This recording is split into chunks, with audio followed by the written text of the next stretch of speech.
как обычный вечер превратить в праздничный. Вот вы пришли с работы, у вас обычный вечер.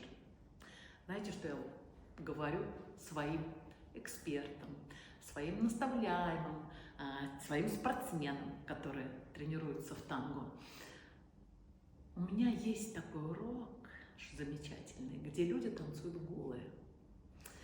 Вот они пришли домой вечером, в 12 часов налили шампанское, поставили свечи, открыли мое видео, и там я показываю, не голая, конечно же, со своим партнером, женскую партию и мужскую партию. Значит, девушка обязательно должна быть на каблуках, можно с галстуком, но без белья. Мужчина абсолютно в неглиже.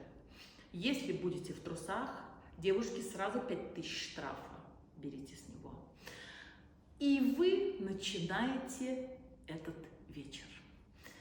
Там будет связка для женщины и для мужчины. И знаете, что говорят? Мне говорят, что Малишевская отворачивает нас от театров, потому что столько эмоций, сколько мы получаем за этот вечер, мы не получаем никогда. Мало того, они мне говорят: Эльвира, представляешь, мы уже танцуем в праздниках, на вечеринках у друзей, но только уже одетые, красиво одетые. И они взяли эту связку для того, чтобы веселить всех, радовать себя, радовать своих друзей. Если вы хотите то же самое, пишите мне в директ обнаженное танго, а я вышлю вам урок.